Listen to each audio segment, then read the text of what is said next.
Well, in another blow for homeowners, experts are warning that interest rates will remain at 4.35% after the RBA's crucial meeting tomorrow. This decision will come on the eve of new inflation figures, which the government anticipates will show a glimmer of hope for Aussies across the country. For more, Chairman of Yellow Brick Road, Mark Bouris, joins me now. Good morning to you. Drum roll.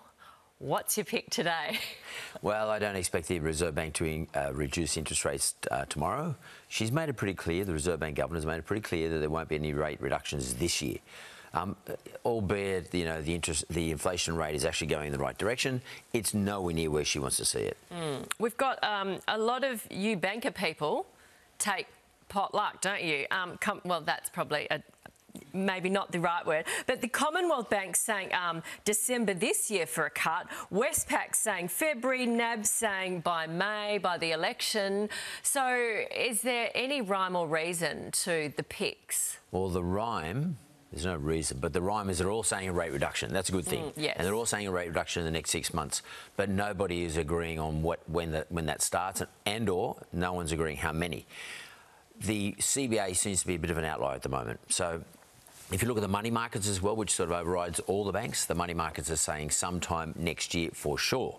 So I would expect, if I took the average of everything, I would expect sometime after the February numbers have come out, say March, I would expect to see rate reductions.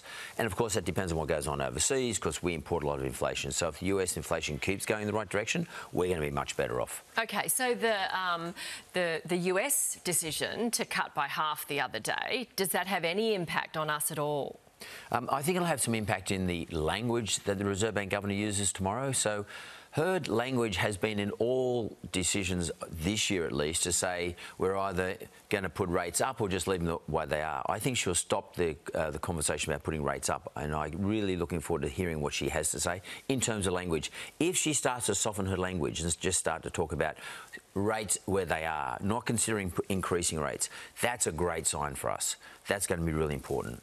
So is it the government spending that's keeping this up? Is the government spending saving us from going into recession? Did the RBA not go hard enough, fast enough? Well, the RBA not going hard enough, fast enough is an argument that's been put forward by Warren Hogan for a long time and a few other economists, and they may well be right, but that doesn't matter anymore because that so-called experiment probably didn't work.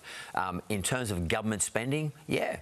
Government spending definitely is keeping inflation what we call stubborn, because there's a lot of money going from government, coming out of our coffers, the money we pay in taxes. A lot of that money is getting put back into the system. So if anything, it's maybe not causing inflation, but it's making inflation remain sticky, which means all mortgage holders are going to have to pay higher interest rates for a much longer period. Mark Bouris, thank you very much for your time. You're welcome. Here's Chevo.